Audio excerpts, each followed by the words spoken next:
concertation.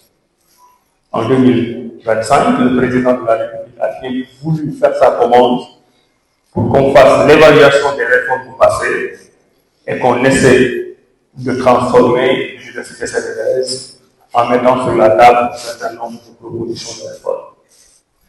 Donc ce n'est pas quelque chose qui arrive toutes les années. Et donc ça mérite un devoir de clarification par rapport aux médias et par rapport à l'opinion publique nationale. Ça, c'est la première raison. La deuxième raison, c'est que depuis aussi qu'on est à la tête de ce ministère, nous nous sommes rendus compte que quelle que soit l'importance de l'université au Sénégal, les Sénégalais ne connaissaient pas l'intérieur de l'université.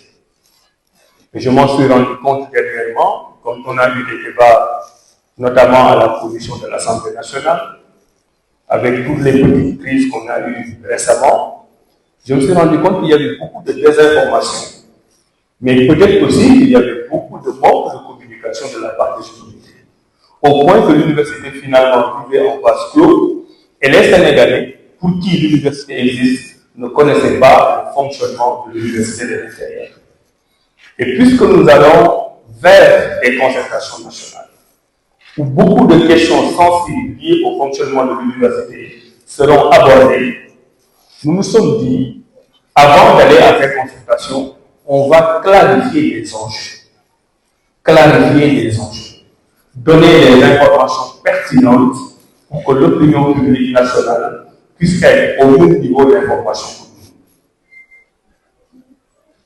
Et quand je dis clarification par rapport aux enjeux, ça me permet de clarifier que je ne suis pas venu aujourd'hui pour annoncer des mesures ou des réformes. Je voudrais que cela soit très bien clarifié avec nos amis journalistes, que je remercie encore au passage.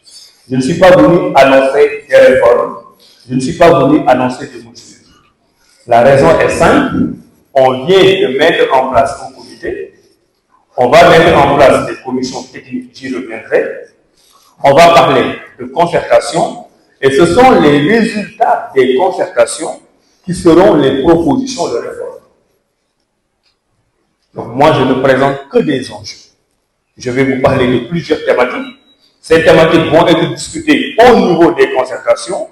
Quand ces concertations seront terminées, on va prendre les relevés des conclusions. Les relevés des conclusions seront présentés au président de la République qui peut décider d'en faire des mesures ou des réformes. Donc tout ce que je vous dirai aujourd'hui doit être considéré comme des informations